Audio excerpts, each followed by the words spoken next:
Okay. Hey, everyone. Welcome to the first Swift workshop of the semester. I see a lot of new faces, so that makes me really happy. Zoom can hear me. Just double check. Just say something in chat. Okay, cool. Thank you. Okay, so today's workshop theme is cybersecurity roadmaps. Essentially, we'll be talking about cybersecurity. A lot of new faces, a lot of new people I see on Discord as well. So I want to kind of talk about cybersecurity. What that is, what you can do with that in a career, and just introduce it to us. Okay, cool. So real quick, we have the sign-in link here on the DAGD. Please go ahead and fill that out. Going into workshops in the future, you're going to be given a login credential, and then you can use that during our workshop. I'll go more into that in a little bit. And also, if you haven't, there's a VPN profile that you can download as well. It's OVPN. Go ahead and download that as well. I think also, if you're not in the Discord, I mentioned that you should probably install Pritunl. I'll put it in chat real quick. I am typing on my laptop. Oops. Give me a second. Or OpenVPN. OpenVPN is the Mac one, right? Yeah. So if you're on Windows, go ahead and download Pritunl. If you're on Mac, use OpenVPN. I'll put chat up here real quick.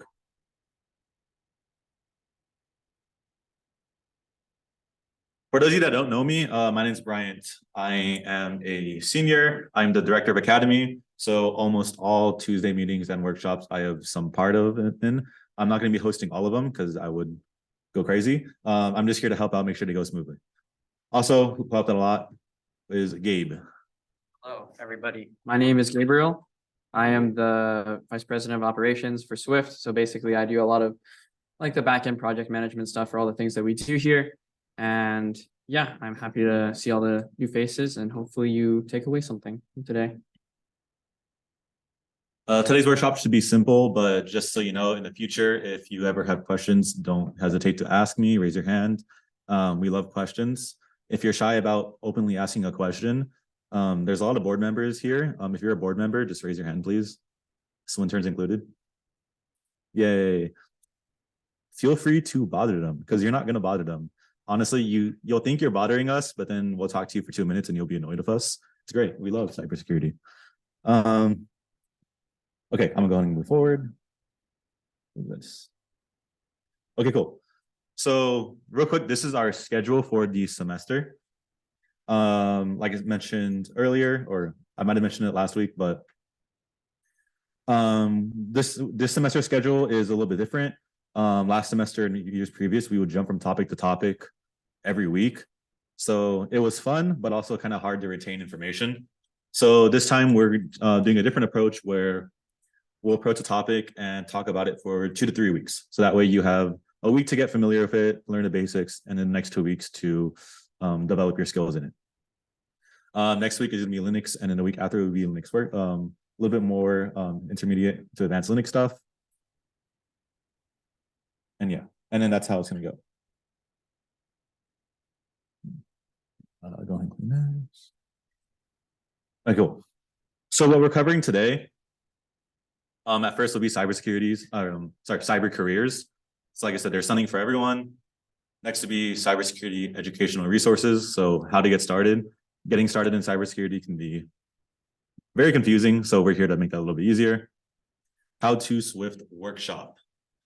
You will be joining the ELSA SDC. It's fun. And then workshop behind the scenes. So VPNs and virtual infrastructure. So pretty much how we run these workshops. Also, Zoom people, if you ever have a question, you can just type in chat. I have chat open. Okay, first one, cyber careers. So what's out there? Usually when you talk about a career in cyber, you see a list like this. I'm not sure to move the screen over.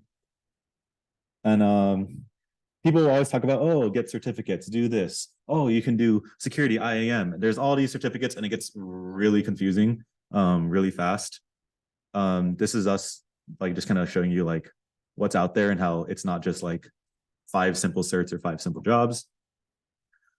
but they all kind of fall under different types of careers. So if you see at the top, you'll see network security, you see IAM, security architecture, security risk management, security operations, and things like that.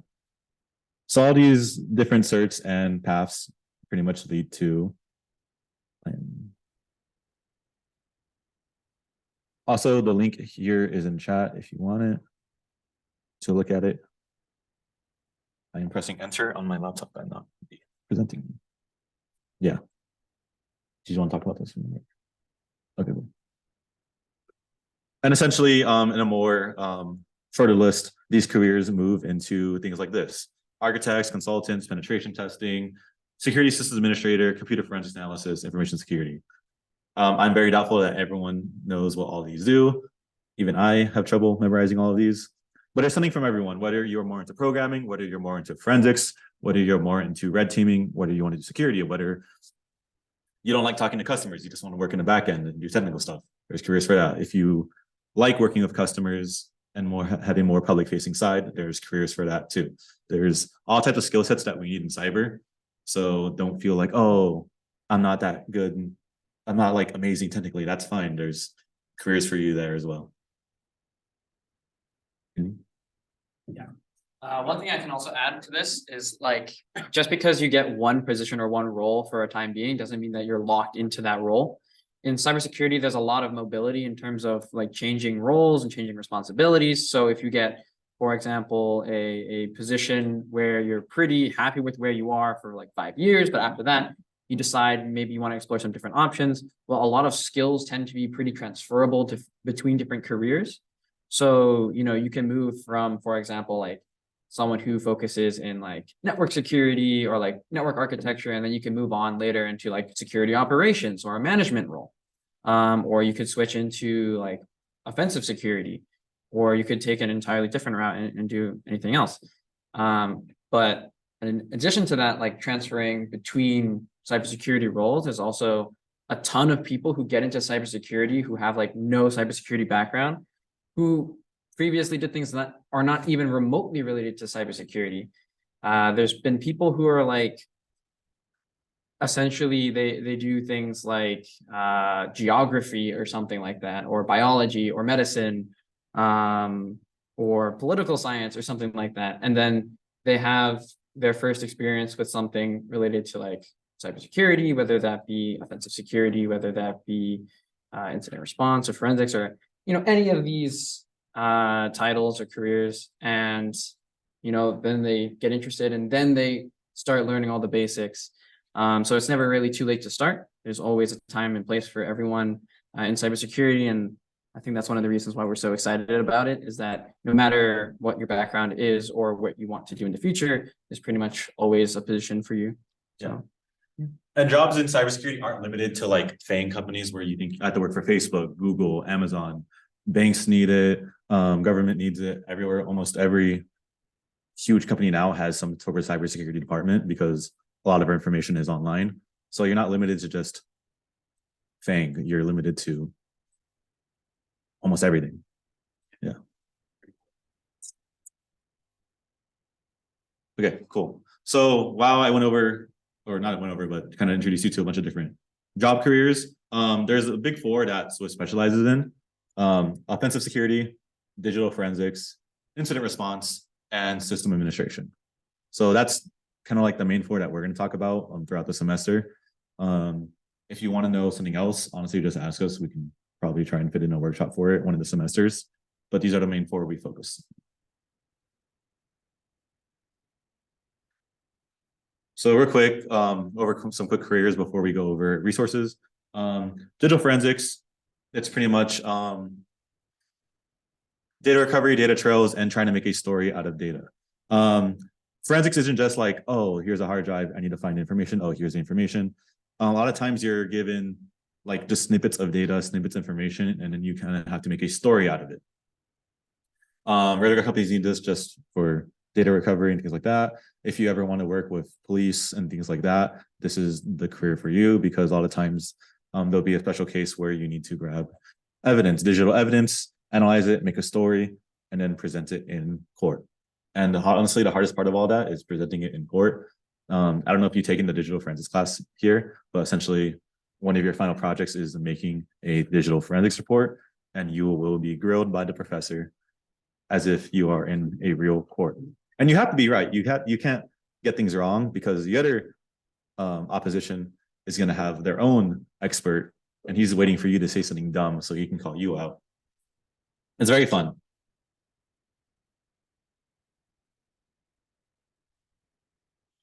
Chat.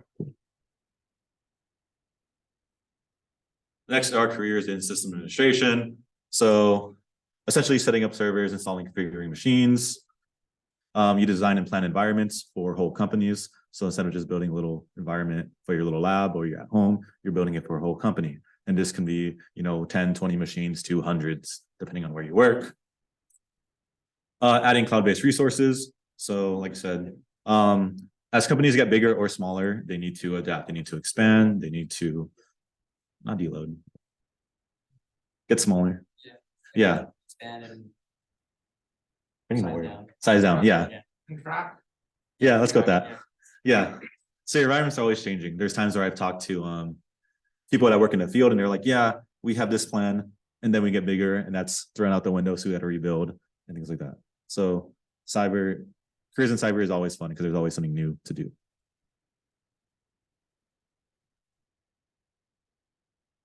Next is incident response. So in case you want to be where most of, like, a lot of the action is, incident response is essentially being the front lines of a cyber attack.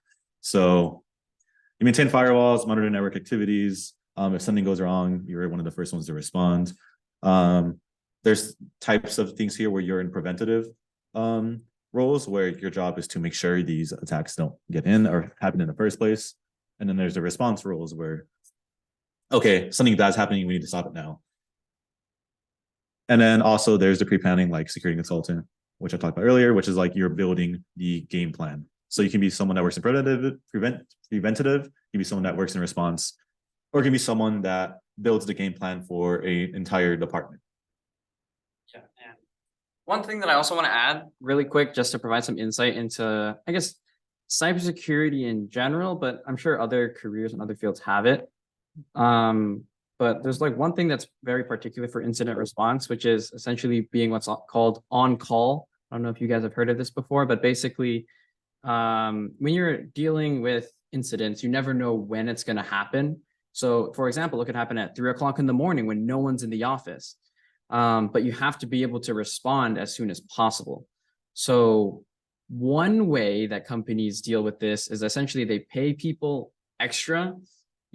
Sometimes, usually it's a certain percent, like they might pay you like an extra 10% of your salary a year if you're willing to be on call, which basically just means that if it's 3 a.m. and there's a problem, they can call you and then you'll be in the office in like 20 minutes. And yeah, you're kind of sacrificing your sleep schedule potentially. But if you want to, you can do positions like that and you get to make some extra money on the side, for essentially just waiting for a phone call that happens like maybe once a year. Obviously, the better your security operations are in a company, the less you'll need to be called in, but you still get paid the extra money. But that's not limited to incident response. If you're a cloud architect, for example, and you're, for example, deploying some service to a region, and all of a sudden it's 3 a.m. and then the region is like, hey, the service is down. You could also be on call for that. You get paid extra money, like I said. But your job in that case would just to like restore the service for whatever reason, if there was like some bug in the deployment or something like that. But yeah, that's just like one thing that's pretty common across a couple of different cybersecurity careers. It's something that you can kind of take, you can capitalize on if that's something that fits with your lifestyle. But there's a ton of different like nuances that different careers have for different kinds of people. So if you are like me and you don't really have a life outside of your job, then maybe being on call is something for you. But yeah, that's just some little insight into the industry. Yeah. Being on call is fun. You? Yeah. So everyone, if you haven't met this guy already, I am Dylan. this guy's name is Dylan Tran. He's our resident permanent swintern because he refuses to promote himself. He's like the weird guy who like wants to get people coffee. What? Yeah, it's like a permanent intern. But he's really, really smart and his focus is in offensive security. If you have any questions regarding offensive security, ask this guy. He loves to talk. But yeah, take the stage. I'm also the 9-year-old guy on Discord. So if you ever see me around, then just feel free to DM me. But anyways, so the careers in offensive security, there's this one that everyone always talks about, the penetration tester. This is going to be like your consultant that you will be a consultant that other companies will hire you and to break either their company network, try to test their Wi-Fi security, hardware stuff, certain applications. It's all dependent upon what the actual client wants you to test, and you're just going to go ahead and test it. You're going to be hacking stuff, and you're going to see what you can find. And there's a lot of report writing and a lot of dealing with clients. But this is sort of like the very common one. Some people just call it consulting in offensive security.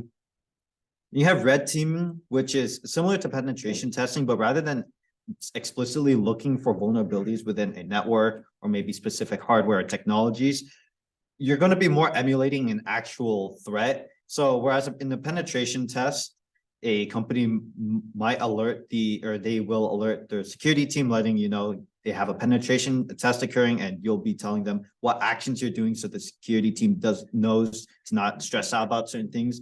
In the red team, for the most part, the security team won't know that. So you're actually emulating a threat. You're trying to be silent with what you're doing. You're trying to go through the company network, sometimes completely, online through the network, or sometimes there'll be in-person physical elements to a red team. Then there's also engineering, where you make the tools that the consultants or red team penetration testers, you're going to be making the tools that they use on their engagements. And you're also going to be the one sort of improving and finding new tradecraft for them to utilize. There's a lot of things involved with engineering, which involves strong knowledge of how to operate. So having consulting background can help out with that. But there's also a good deal of coding involved. The tools that you can create, a lot of people, they'll make them open source, but some of them, they are closed source and very expensive. There are tools like, there's something called Cobalt Strike, which costs $5,900 per year. So, if you're a developer for one of these tools, you can be making like a lot of money. And then you have vulnerability research. So these are going to be the people who look into existing technologies, products, things that people are using, and you're going to be finding the exploits in them. So whenever a big exploit comes out, a big, what they call like a 0-day, it's going to be because there was like a vulnerability researcher looking into these technologies and trying to break them, trying to see what holes they have in them. And then the last career is bug bounty. This is not as much of a job like how you would define these other 4 roles. This one's much more freelance. You'll look into other company websites, and they'll have these programs called bug bounties where you sort of just see what jobs they have available. So, and these jobs might be, I want you to test this part of my website. I want you to test this software, and you're going to take a look into them and see what you can find. And if you can find anything, you relay it to the company that you're doing a bug bounty for, and they'll pay you accordingly. So if you find something very dangerous, they might pay you $10,000. If it's like a small company, maybe $100,000 if it's like Microsoft, or sometimes they might completely scam you and give you nothing. That also happens. It's a very unstable but demanding job. Oh, it's on me.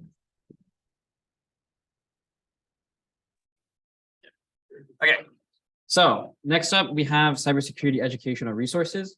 So we just went over a bunch of like different careers you can do or different paths you can take. But how do you actually start getting the experience that you need to start, applying internships and applying to job positions? As this meme kind of states, it's kind of a catch-22, where it's like you need experience to get a job, but you need the job to get experience. So this is kind of a way for you to break that endless cycle. So first off, we have digital forensics. So I will say that personally, there's not as many resources for digital forensics, but there's still a good amount of stuff. One of them is actually hosted here at Cal Poly Pomona. It's called ITC, and they have a specific category in that competition for forensics, for digital forensics. It's actually a way for you to get like real hands-on experience with performing a digital forensics like scenario where you receive like certain files and like a hard disk, and you have to extract essentially different kinds of information, figure out who did some crime, and then present on it like you would if you were a professional digital forensics investigator. There is a price tag on participating on that, but I believe Swift will be offering some vouchers if you'd like to participate. That way you don't have to worry too much about the money and you can focus more on getting the experience. Real quick. Mhm. If I can jump in, I did IT forensics last year. Going in, I had zero idea how to do forensics. Me and my team. Hi, Karina. Yeah, Derek. Yeah, Karina. Me and our team last year. I think the first 2 or 3 days we were approaching it entirely wrong. We had to get a hint from someone else, and then we were like, "Oh, that's how you do it." We were using the wrong tools. Anyways, use autopsy by the way. But eventually after that, like we learned a lot just from like trial and error messing with the stuff. And then when I took computer forensics the next semester, I was like, wait, this is so easy now, or this is how you do it now. Because like I had already spent like hours fiddling in the competition. And the competition is honestly really worth it. You learn a lot, it's fun, you get food. It's great. Yeah.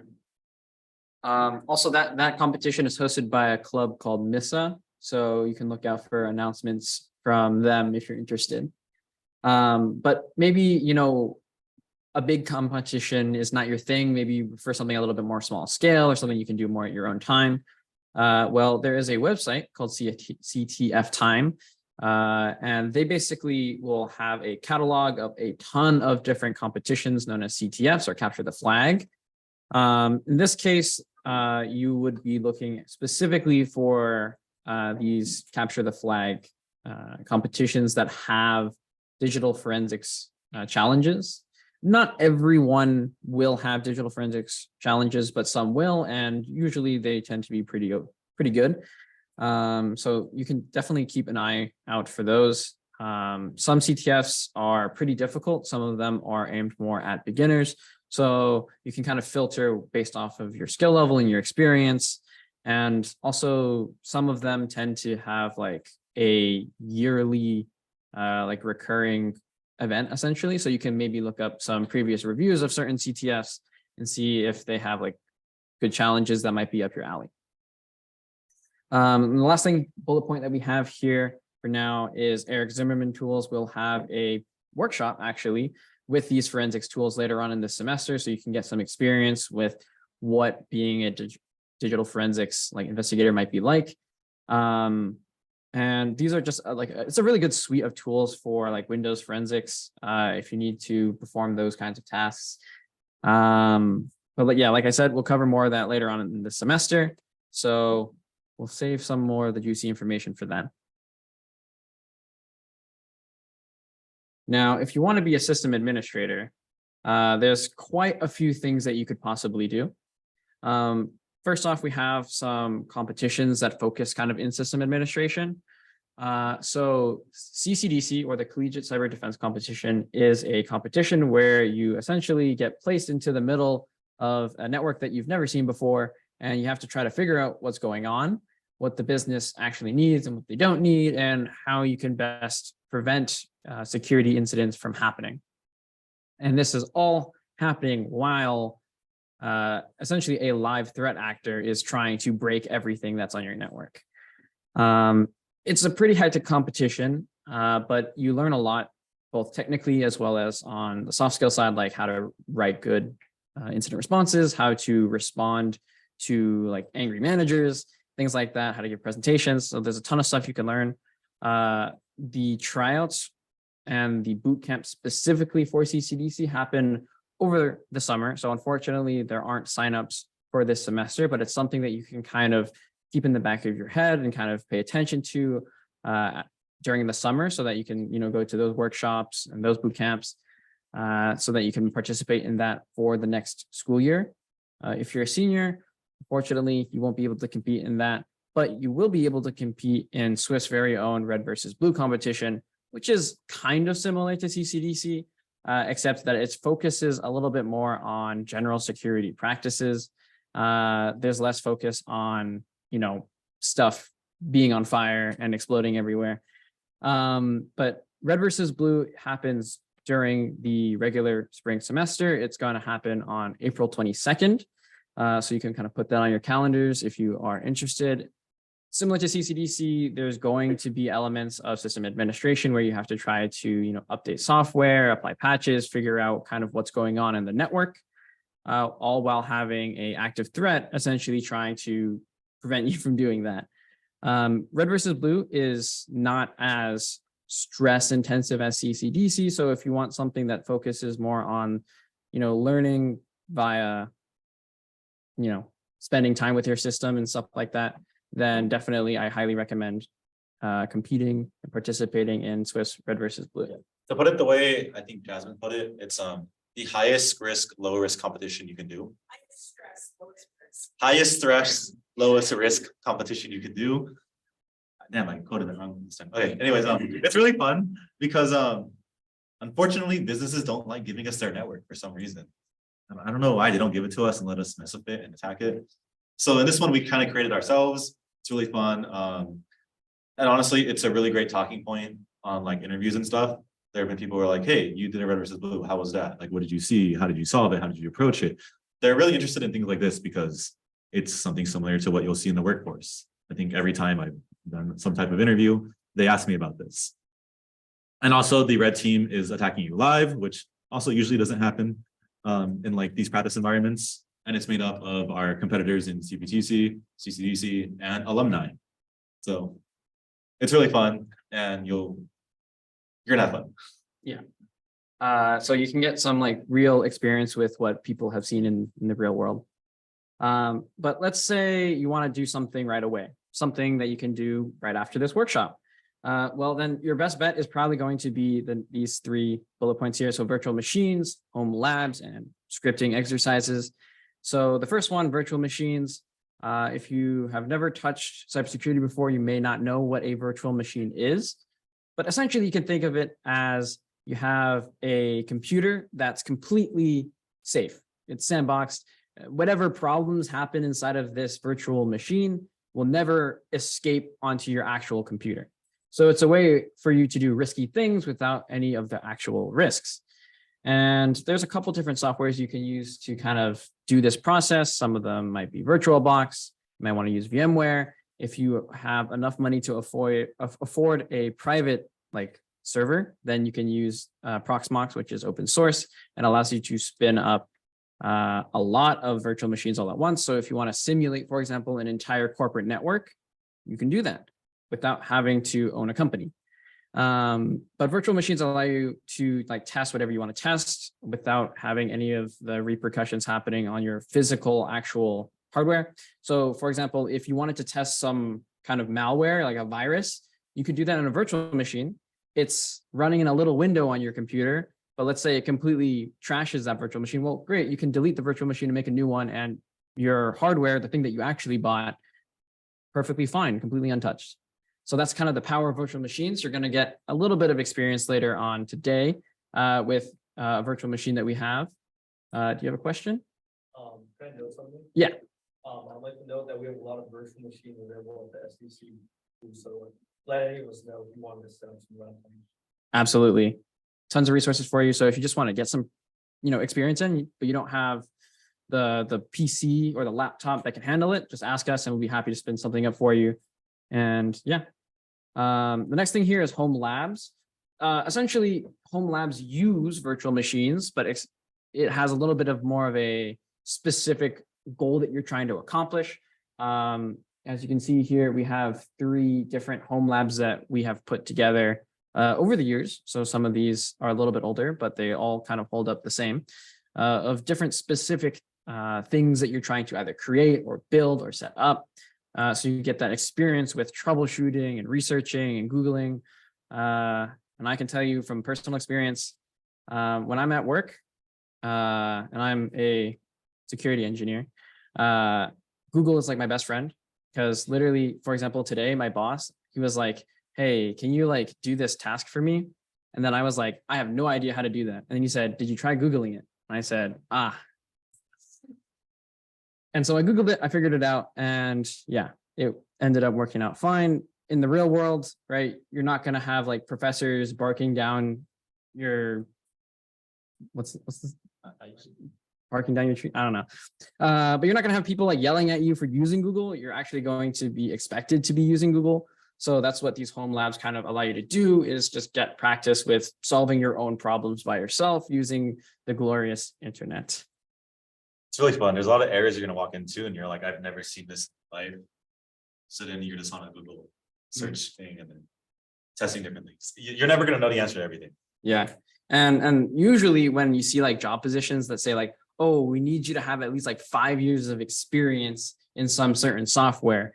Well, you know, technically speaking, when you start doing these home labs and you start using these technologies, that's starting to add experience onto your resume. So that's kind of one also benefit, is that it kind of starts that timer. You get experience that, you know, normally you would need a job to have, but now you're kind of generating it on your own. And the last thing here, oh, do you want to add something? And like, Yeah. you're not limited to just these labs. If you like research some projects, find something that interests you and just go at it. Because honestly, like sometimes I do a project and you're like, this is kind of boring, I don't care. But so then find a project that interests you and just go at it. Obviously, like you're not gonna get it right first time, every time you're gonna struggle. But honestly, when you're struggling is when you learn the most. Because when you're struggling, you have to really understand like what you're doing. And that just helps the most. Yeah. I spent 2 hours last night trying to figure out a spreadsheet. So now I know Google Sheets really well. But yeah, so the last thing that we have here is scripting. So scripting is essentially a way to automate a lot of manual labor. So for example, if you have seen somebody like at a computer and it looks like they're clicking a bunch of stuff, they're typing away, and they take like, I don't know, an hour to do something. Well, you could write a program essentially that does all of that for you. So whenever you need to do that task again, you can run the script. It does it in a few seconds. And that allows you to essentially spend more time chilling in your chair and not, you know, actually stressing about whether you did something right for the 10th time. There's a ton of different nuances when it comes to scripting. You can script in a ton of different programming languages, and they have a ton of different uses. So for example, you could write scripts for deploying things in the cloud. So if you want to, you know, maybe explore like AWS or Google Cloud or Azure, you could do scripting for simple things. For example, if you maybe want to copy a bunch of files, well, instead of clicking and dragging every single time, you can set up a script and you can copy all those files with the press of a button. There's a ton of different resources. There's too many to put on the slide, but this is kind of the stuff that we're going to be covering later on the semester, stuff with like Bash and Linux automation. But I highly recommend that if you're interested in cybersecurity, you pick up a little bit of scripting. It will help you a lot. It will help you save a lot of time as well. And then moving on, we have incident response. You're going to see a lot of familiar stuff here. Cybersecurity, like I said, there's a lot of transferable skills. You kind of see that here.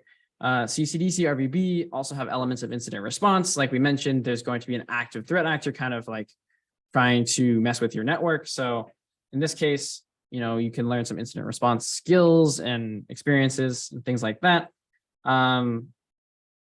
There's incident response procedure. So just essentially knowing what to do when someone is attacking you, what kind of steps you should be taking, what order they should be in, and how long you have in order to do that.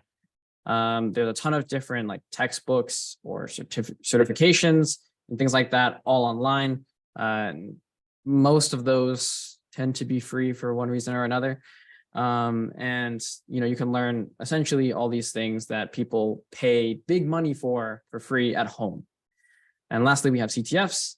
CTFs, in a way, can help you learn about incident response. But there's also just a ton of competitions in general, like Hivestorm and NCL. that aren't necessarily fully CTFs, but they have some elements of incident response, whether that's more adjacent to system administration or more adjacent to offensive security. It's kind of like in a middle ground between the two. Do you have anything to add? All right, we're gonna invite our good old friend Dylan Tran back on the stage. Welcome back, Dylan. Yeah, so. Why are you being?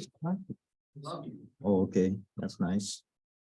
So for offensive security, the majority of the time, or what a lot of people will be working with is something called Kali Linux. It's just a Debian Linux machine with a lot of software already installed meant for hacking purposes. So for the most part, you will be working a lot with Linux. So you got to get familiar with the command line. So to get you started with that, there is something called Bandit Over the Wire, and it was my way of getting, or is the way I was able to learn the Linux command line. Before doing Bandit Over the Wire, I had no experience. I've never touched a command line in my life, unless I've wanted to look cool and run a command I saw on Google. But for the most part, this will teach you the majority of what you need in getting used to the command line. There are about 30 levels, and I would say it takes, if you're spending like an hour or two a day, it might take you like a week to complete because the levels get progressively more difficult. You'll need to do a lot of Googling, but it is a very quick way to learn Linux. After that, the second thing that helped me out was doing something called Try Hack Me. And the way I like to describe it is it is a website with a lot of things called rooms, which are community generated sort of like learning material that is also hands-on.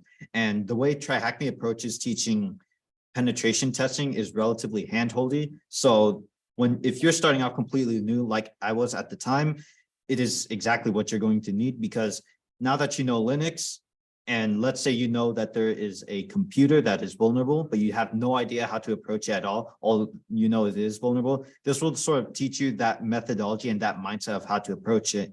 So I've sort of like listed out 3 sets of rooms. The first set up there, the Windows rooms, those all cover Windows machines and ways that you can, how to approach a Windows machine during a penetration test, and how you can potentially exploit them if they have vulnerable services running on them.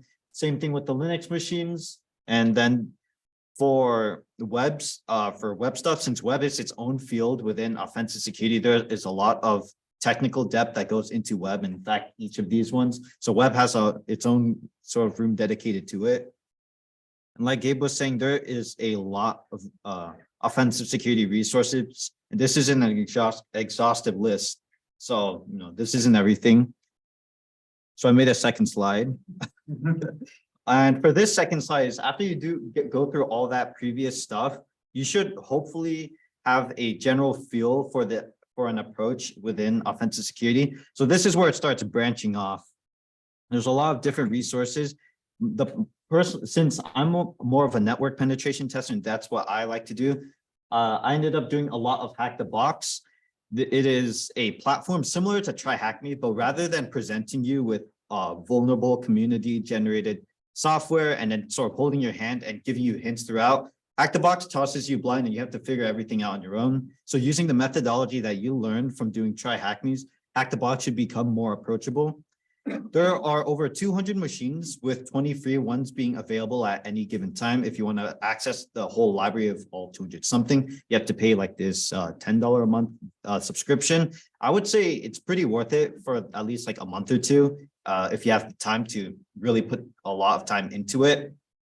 And then if you have a little indecision paralysis like me, a guy named TJ Knoll made a list of OSCP-like boxes within Hack the Box, and I'll explain what that means later. So you could just follow along the list and see, there's a list of names. You could just use, I want to do this box, go on to Hack the Box and try it out.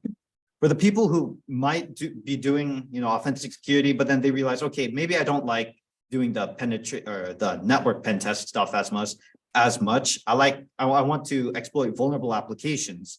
So there's another website called CrackMe's, which involve they'll give you programs, and you have to reverse engineer and figure out different ways that you can make them blow up, essentially, whether it be making them do some sort of unintended functionality.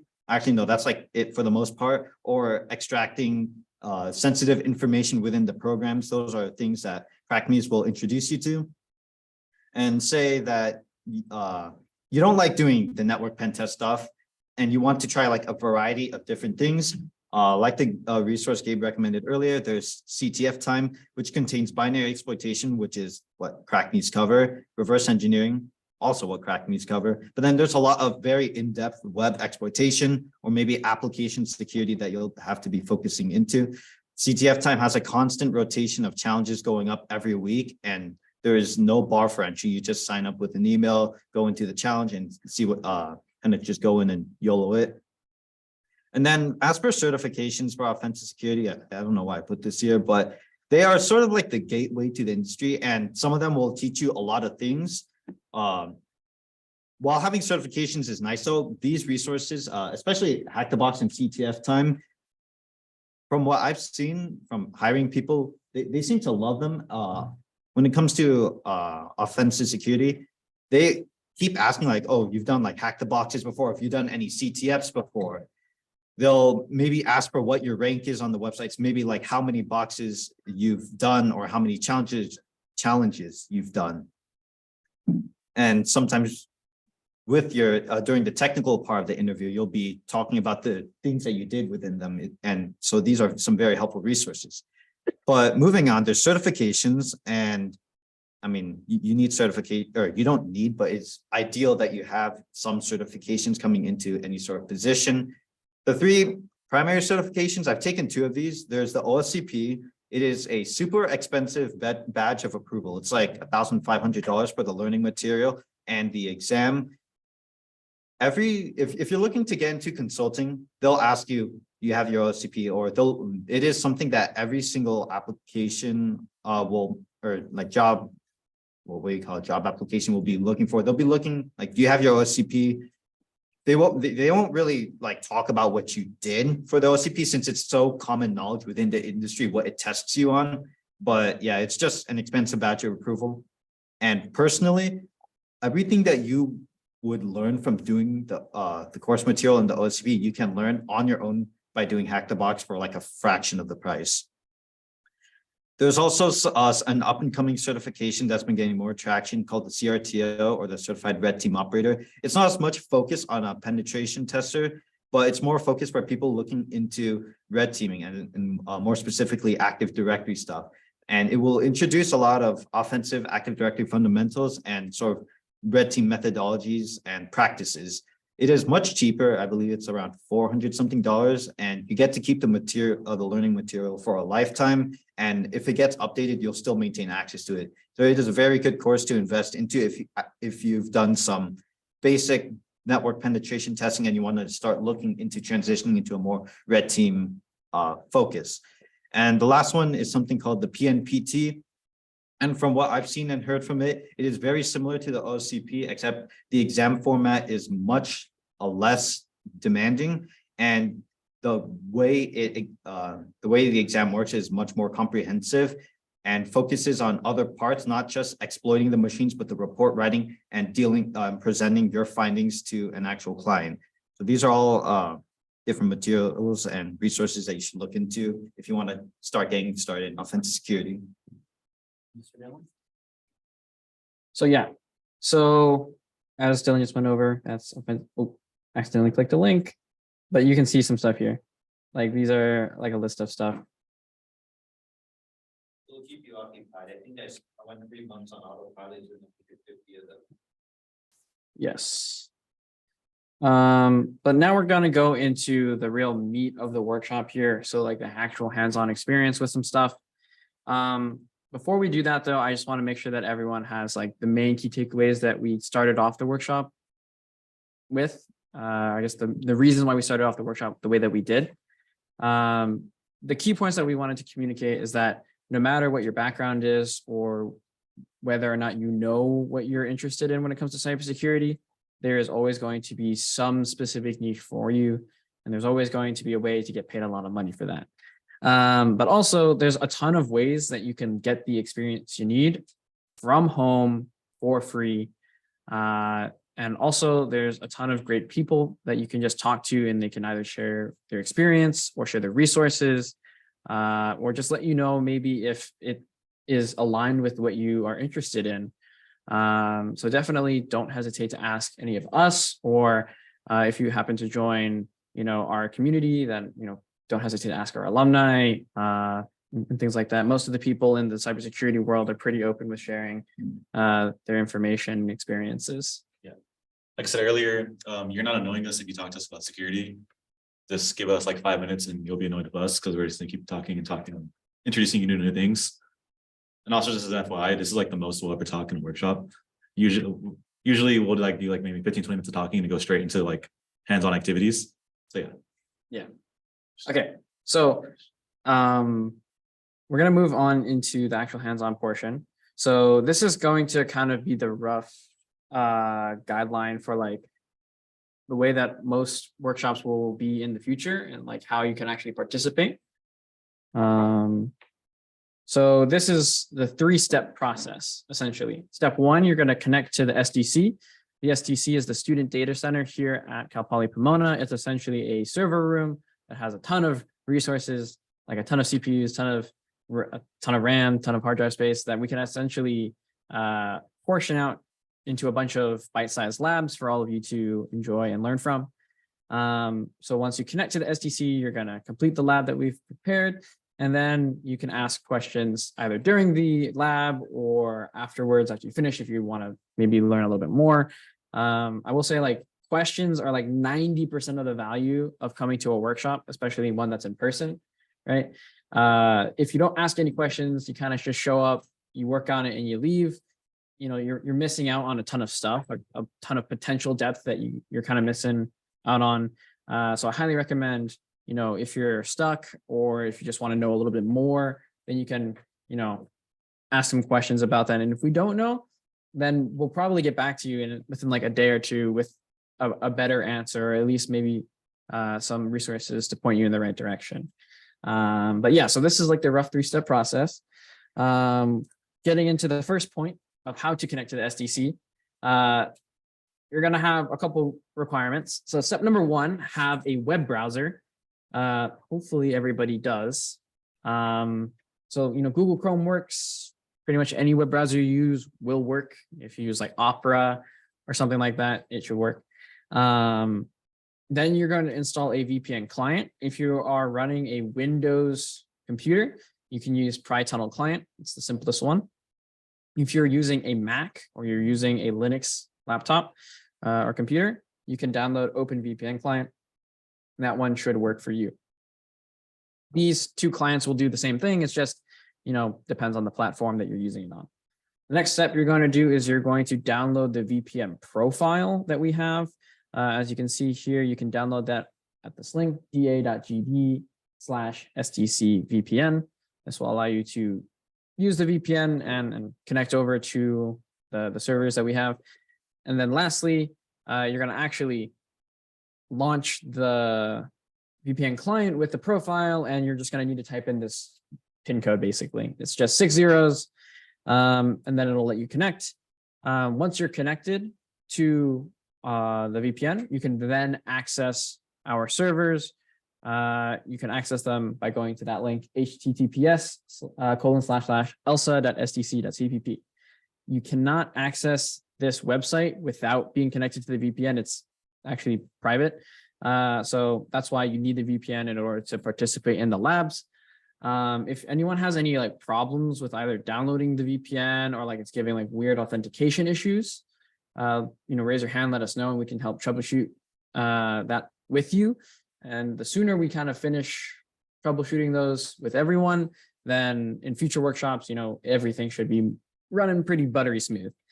But yeah, this is the steps that you'll do to connect the SDC. We're going to go through kind of like a example, or I guess show you what it looks like with some screenshots.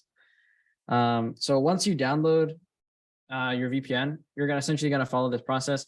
If you're using OpenVPN, it will look similar. Some things might be a little bit different.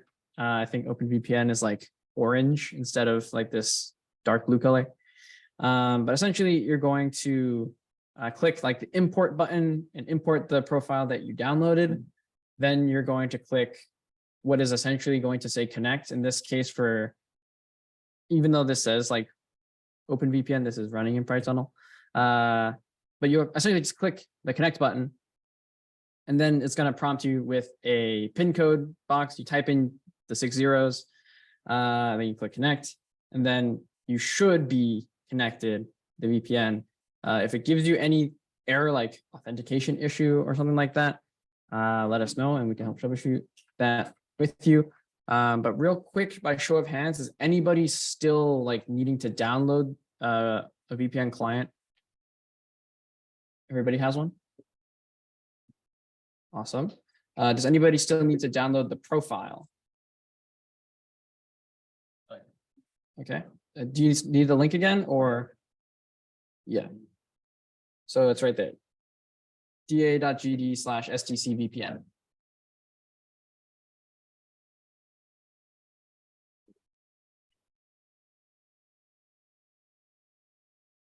Is this gonna be anyone's first time using a VPN? Not everyone's used the VPN before. Actually, Pretty good. oh, there you go. And now it.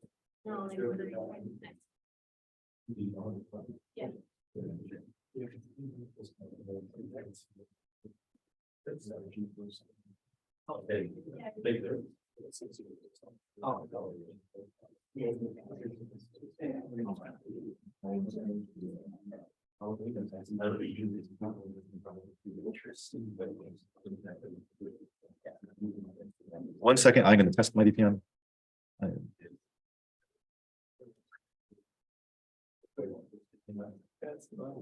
I'm on. They don't have trouble connecting to it? Yeah. Wait, really? Interesting. I'm literally connected to it right now, though. What the Epic one, right? Oh, there's no OP. Oh, I'm using the. It's workshop user. If you want, I have this one. Here, give me a second.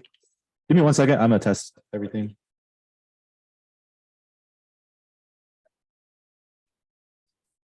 I've never.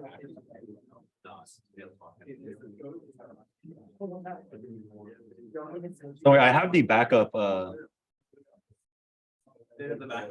Yeah. Let me just try it real quick. And if I can't do it, then I'll use the backup one. And this is why we're doing this week.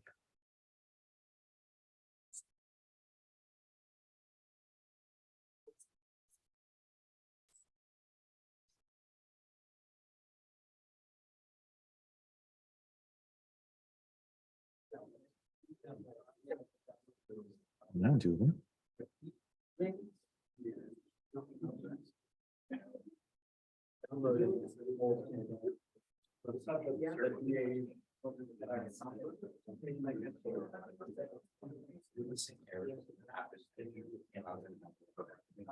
think you guys somewhere. Yeah.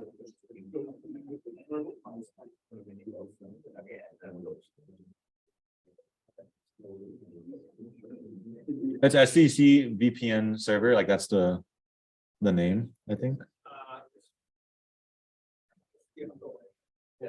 Oh, was it because I was connected to it?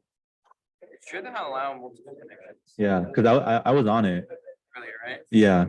Yeah. Okay, I'll do the backup. Yeah, so much. That's the backup. Got it, yeah.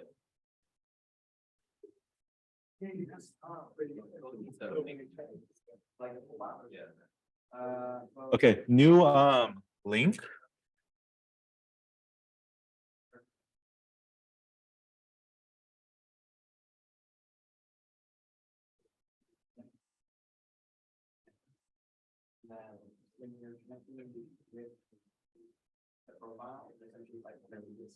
All right, this is the new link. This will take you to a Google Drive, and then it'll be a WinRAR file, I believe. So do that. I'm gonna do it on my laptop real quick to make sure it works because I was literally just connected to it.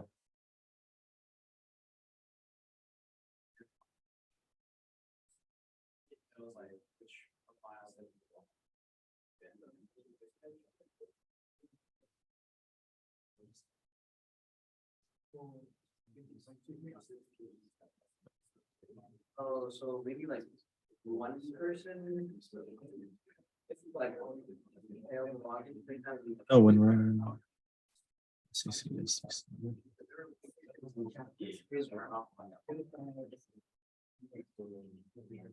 Yeah, that's.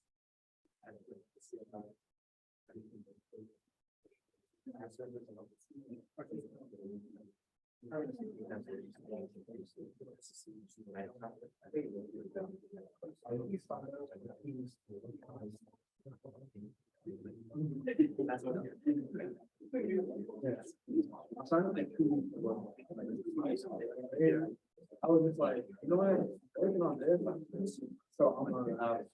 Yeah. There's also. Wait, really? Yeah. I think it's a lockout policy. Oh, no. Oh, because too many people were on it, or? Not too many people on it, but there's too many like attempts and it failed or. So we're trying to say if we could just like lift the restriction entirely. Okay.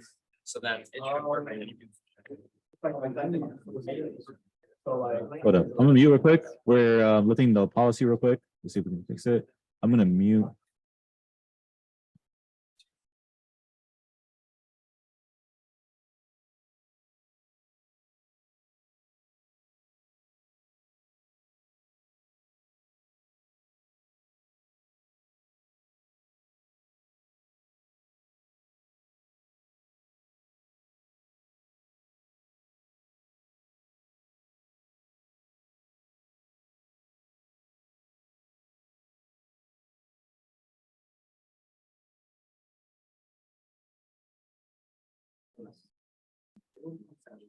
Yeah, we're lifting the exception. Essentially, what we think it is because too many people are trying to connect at the same time.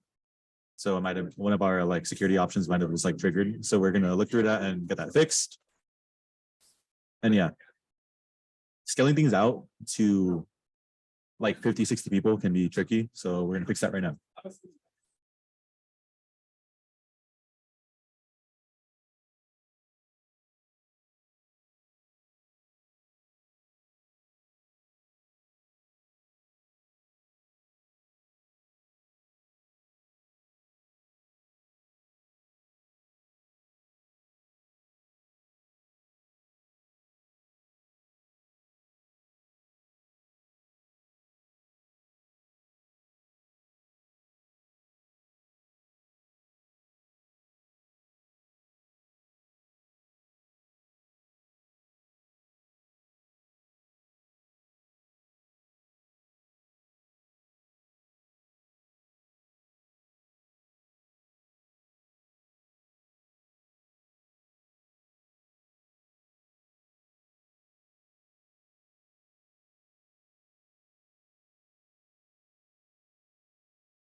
All right, everyone. So while we're getting that fixed, I'm just gonna go ahead and keep talking a little bit about VPNs and vSphere XSI.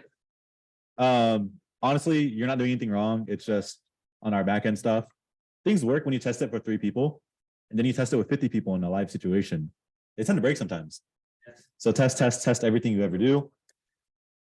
Just talk about the behind the scenes of what we're doing right now a little bit more. Is that we are using a VPN. It lets you do whatever you want in a place that you want to be. Has anyone used a VPN before? Yeah. What'd you use it for? The workshop. The workshop. Oh, wonderful. Non-workshop related VPN usage. Yes. Use it for getting different regions, Netflix. Amazing. Yeah, it's different regions of Netflix. It works. So yeah, I think the most popular use and the most sorry, go on. I used one for I set one up for a travel agency where Ooh. they had accounting software at their call center on all their computers, and then they also had it on their regular computers in LA. Yeah. So I had to do a huge check. I don't know if I could explain. Yeah. To both, Okay, for the Zoom who didn't hear it, essentially, he created one for a company where it pretty much created a secure line between the company for accounting, yes. Which is great because I think the most common use of it now, especially the most advertised use on YouTube, if you still have YouTube ads, is hey, download ExpressVPN so you can watch shows on a different region. That's the most popular use, but the original use is honestly creating a secure connection between you and whoever you're connecting to. What I mean by secure connection is that if you're on public Wi-Fi, like a coffee shop, Starbucks, or whatever, you're kind of on public internet. So what you do if you don't feel safe, like let's say you're doing something very private, like you're trying to buy something with credit card information, you're logging into work stuff, and you don't feel safe on that public Wi-Fi, you can use the VPN, which will create a secure connection from you to wherever you're going. And it doesn't matter really what, like if you're on public Wi-Fi or something, it'll be encrypted.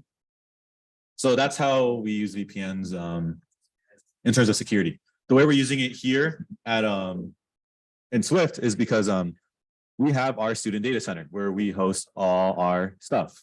For security reasons, we don't have it on public internet. So you can't just go on your home Wi-Fi with no VPN and be like, hey, elsa.stc.edu, I think, or CPP, where just the whole internet has access to our vSphere. We require you to connect to a VPN, so you have a secure connection with us.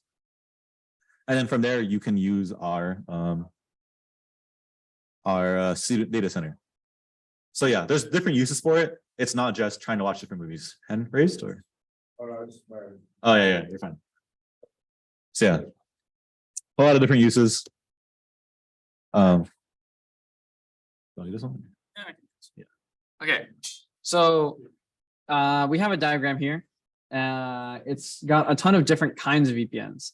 You don't need to know all of these, and I know it can be kind of hard to see because it's small text, but essentially focus more on just like, there's a bunch of lines. That means that there's a ton of different kinds of VPNs. And, you know, unless you're going to be like some kind of network administrator, you probably don't need to know all of the different ones. You don't need to know all of the differences or similarities between them. But the point is like, there are a ton of different kinds of VPNs for a ton of different kinds of use cases. And in this case, what the SDC is using, if we kind of follow this flow chart here, it's a VPN that's customer provisioned. It provides remote access, and it's going to be using SSL TLS for the tunneling, which is essentially the way that it accepts the traffic that you're giving it and then passes it on to the private network. And in this case, this is just like an example of what this particular VPN is doing for our use case. And in this case, again, it's just connecting two networks over a private channel. So that way, one network can be completely isolated unless you have that special profile. It's unfortunately not working right now. But yeah, that's essentially how, when you use either Pritunl or OpenVPN, how all of a sudden you gain access to the SDC's network, right? It receives your traffic, it passes it on to the inner network if you have the profile and you're connected to that server appropriately. If you did not have the profile, essentially, if you tried to send any kind of like information or data or traffic to the SDC in our case, it wouldn't know where to go. It wouldn't know where to send it. Only when you're connected to our VPN does it all of a sudden know, okay, these other computers exist on the internet. And part of what VPNs do is secure your traffic, as you know, NordVPN likes to say, and other VPNs. The way that it does that is it's essentially wrapping a layer of encryption to your traffic so that it can go specifically to the network that you're sending it to if the traffic is destined to there. If you are, for example, connected to a VPN, for example, the one that we have for the SDC, and you wanted to like Google something, for example, and you wanted to Google like, how do I make pasta? Well, that specific request doesn't really have anything to do with the SDC. So the VPN kind of knows, okay, well, that's not destined for me. So I can send that to the normal traffic route, normal router, normal Google, doesn't have to worry about it. Other kinds of VPNs don't necessarily work that way. They might tunnel your whole traffic so that you're essentially placing yourself into that secret private network. But yeah, there's a ton of depth when it comes to networking. If you're interested in that, if it sounds pretty cool and making computers like talk across the world pretty fast in a ton of different ways and different configurations, then, you know, definitely feel free to ask about what kind of networking opportunities might exist. And also maybe there are some positions on campus that might suit your fancy. But yeah, we're gonna go into ESXi and vSphere. So if you've never heard of these two things before, don't worry about it. This is kind of a brief overview of the names that you're going to see here. But basically, these two names are very common when it comes to real companies. These are like official enterprise level softwares, and we use it in a way to provision like labs for all of you. And if you are, for example, working at a company and you have a bunch of infrastructure that you need to set up, for example, you might need to have a VPN server, but you don't want to dedicate a particular like laptop for that or a particular, you know, PC just for that. Well, what you can do is essentially buy what's called a server or a blade, depending on what you're buying it for. But it's essentially a ton of CPUs and a ton of RAM and a ton of hard drive space and a ton of all this stuff that can be portioned out however you want it. That way it consolidates space and it allows you to buy one thing and you can make a ton of things with that and essentially make the virtual machines that we were talking about earlier. ESXi is a software that you can run on the server that allows you to do that. It allows you to portion out the resources that the server has in a way that you can make meaningful like virtual machines with it. And ESXi is a product that's made by the VMware company. Similarly, vSphere is also a product made by the VMware company. Not to be confused with the VMware software, which is also made by the VMware company. But vSphere is essentially what you see here. It's the front end web client that allows you to access like the virtual machines and things that have been produced by ESXi in a way that is nice. It's got a nice graphical user interface. You can click stuff. You have, you know, menus and stuff like that, because ESXi by itself is like command line only, and you can't really like log into like a virtual machine. You can't access the desktop of a VM that you made, for example, if you just have ESXi. So that's why we have ESXi and vSphere together here. Clearly, you know, ESXi and vSphere is like the muscles of the SDC, right? It has all of the resources that the virtual machines are made out of. And we're running essentially like hundreds of computers out of like 3 servers. That way we don't have to, you know, have space for 100 different computers. We only have those 3 servers and we can make all of this cool stuff. And if you're, for example, working at a company, you can see how that adds up really quickly in terms of saving money.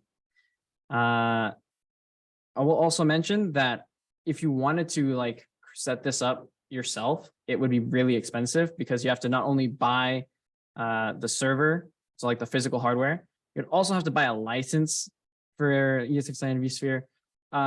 If you're looking to do something similar to this, but you wanted to do it yourself, there are open source side grades, I would say. One of them is named Proxmox. I will say that because this is like enterprise software, it's a lot nicer. And also you'll see it in the workplace. But if you just wanted to set up, for example, a bunch of home labs, then you could kind of look into Proxmox. And it would follow a similar kind of structure as we just went over, where you might have a VPN server, you might have, you know, Proxmox functioning as your replacement for ESXi and vSphere. And that way you can kind of spin things up yourself. As you can see here on the left-hand side, this picture, this is what you would kind of see if you were to be, actually allowed to log in. We're still working on that. But you can see here that there's like the menu in the upper left with like the 4 icons. The one on the upper leftmost one is the one that you're going to focus on primarily. That's called the host and clusters view. It basically groups things up in a way that makes sense to like regular people. You put them in like folders, and then you can access the subfolders and things like that. So you're going to focus on that one. Sometimes you might realize that you're on the wrong tab. So yeah, that's just one thing to check, is make sure you're on the leftmost tab. But then you can also see that at the very top, there's elsa.sdc.cpp. That is the vSphere ESXi server that you're connected to. That's why you have to type that into your web browser and stuff like that. As you can see, that's at the very top, because everything else is literally built out of those resources that it's hosting. You can see student data center, and like we mentioned, that's what SDC stands for. That's what this is running out of. The reason why it's named Elsa, for example, is because there's like a Disneyland theme. There's some other things that are like Disneyland themed you might see here and there. It's just kind of a way that us nerds have fun. But then you can see down here, for example, we have like 0, 1 red versus blue. And this is like an example of a resource pool, or like a folder full of different virtual machines. You can see that we have things called like RVB Kali. And those are, as we mentioned, Kali machines, or Kali virtual machines, which are running essentially full-fledged operating systems, a full-fledged computer. We have a ton of them there. And then you can just click like launch web console, and then you have access to a full computer from your web client. You don't need to run it on your laptop. You don't have to worry about how much RAM your laptop has. You don't have to worry about how much power you're consuming, because it's coming out of this guy and not your own laptop. So that's kind of how it would work if you're in like a workshop. You would have credentials. If you did the sign-in form today, you'd see like a link to a spreadsheet, and then there was like credentials you could use to log in. You would log into this, which is vSphere, also known as elsa.sdc.cpp. And then you would have access to like these menus here, and you just click the drop-down menus until you got to the virtual machine for the lab that you're working on. And then you could click launch web console, and that would allow you to do that. Thanks, Ed. Just to go a little bit more, the reason we have you do this instead of just run it on your computer is VMs are huge. Windows ones are like minimum like 20 gigs. Not everyone's laptop has that storage capacity for it. And some of the labs we do, we want to run like 3, maybe 4, maybe even more VMs at once. When we do red versus blue, I don't even say a number, but you'll have many VMs at once, and your laptop will just explode on you. So this is why we have the vSphere. If you want to, you can look into like what we mentioned earlier, VirtualBox and VMware, like Workstation or VMware, just in general, the software ones. And that way you can run virtual machines off of your local computer, your local resources. So if you have like a PC at home, for example, your laptop is pretty good, that allows you to like virtualize its own hardware, then you can spin up essentially these virtual machines on your own computer. That way you don't have to worry about internet connection, or you don't have to worry about, VPN connections and things like that, because it's actually just on your computer. Again, like we mentioned, you're going to have at least, quite a bit of extra hard drive space. You're going to have at least, I would say at least like 8 gigabytes of RAM on your laptop, if not more. 16 gigabytes would be recommended. And your CPU would have to be, if you bought your laptop within like the last 5 years, you should be good. After that, performance may vary, but it's really good to have a local installation of at least 1 VM. That way, if your power is out or you can't connect to a server like this one, then at least you have something to work with, and you have that experience to set up a virtual machine. That way, if you ever need to make a new one, then you'll already have the experience. Also, you'll gain the experience of how to install a computer from scratch, which is really nice. If you work in IT, that's something you'll find yourself having to do pretty often. I used to work in IT, and I had to install Windows 5 times in one day once. And by the end of it, I was pretty familiar with that process. But Also, you want to? in one of the classes, I think contemporary operating systems, a couple of the labs are literally install Linux, install Windows. Mhm. So it'll get you ahead. So that way when you take the class, you're like, oh, I know how to do this already. But yeah, is the VPN working yet? It worked? It works for me. For which one, the Epic one or the non? The workshop user one or the, Oh, okay. yeah. Sorry, yeah, I just used to connect the power from the beginning. 000. Yeah, that's It's one from your Yeah. Yeah. Okay, I it did not work. I tried like 4 times. and now it works. Now. What if the timeout ended? Like, you logged out? The time was for 10 minutes. Okay. Might be back on. It's so good. Is it working for anybody else or is it still problems? That's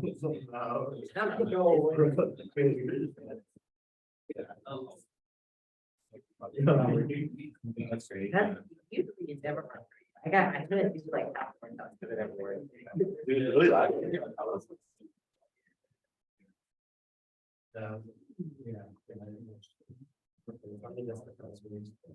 Is it working for y'all now or is it errors again? Errors again? Darn it. No, I think it's just him. 'Cause I think it was the first one to log in after lockout ended. Well. Darn, that's unfortunate. I still have like the old ones. I think it's just the old ones. Those profiles might have been deleted from the server. They was connected earlier. Okay. Let me try.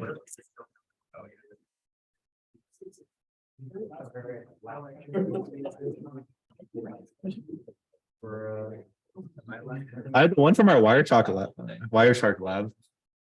Wait, should have worked. Did you?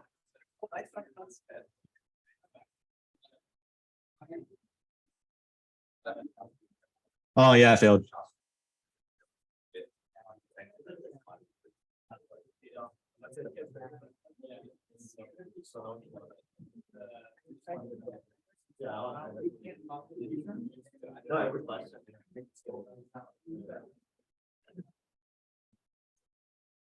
Yeah, I'm filling the authenticate too.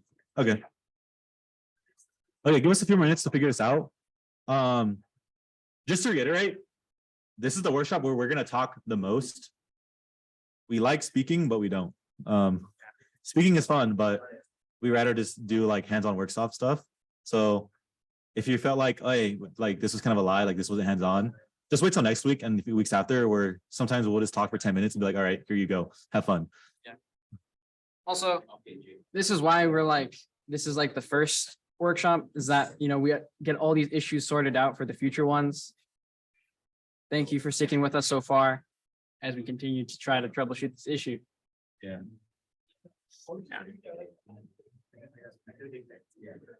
Although if there's any questions in general, just from like any of the talk or anything wasn't made clear enough, go ahead and ask. You can just ask us literally anything.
Hello.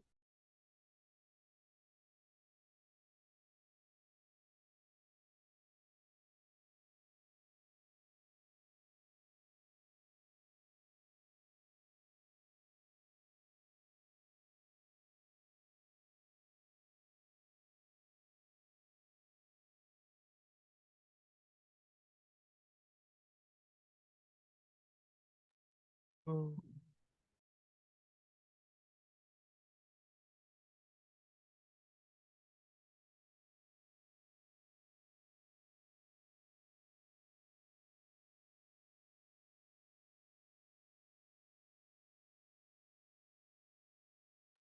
Hello.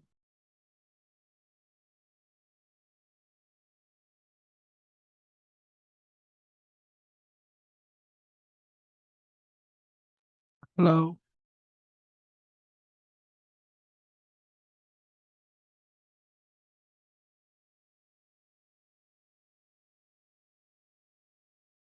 Hello?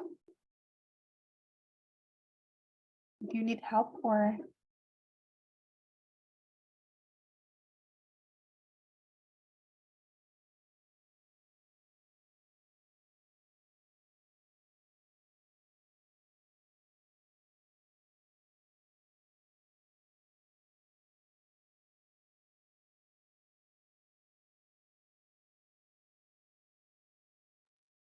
Hello.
All right, we're gonna try restarting our VPN server. Are you muted?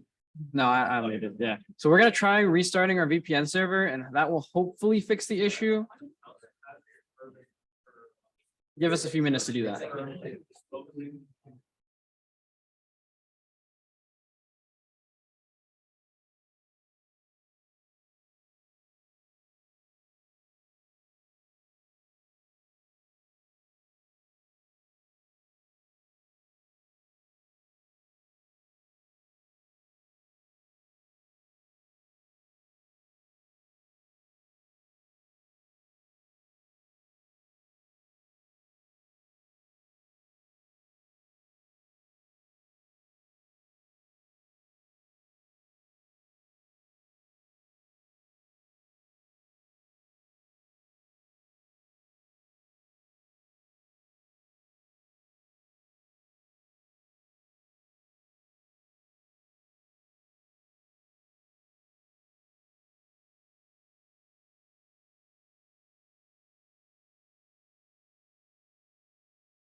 Just heads up, we're still figuring out the solution. You guys are free to go, by the way.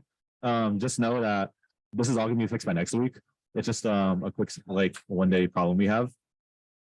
If you thought we talked way too much today, don't worry. Next workshop, it'll be just like a few minutes of talking on the intro. Tuesday will be most talking, and then Friday. Quick introduction, and we get right to it.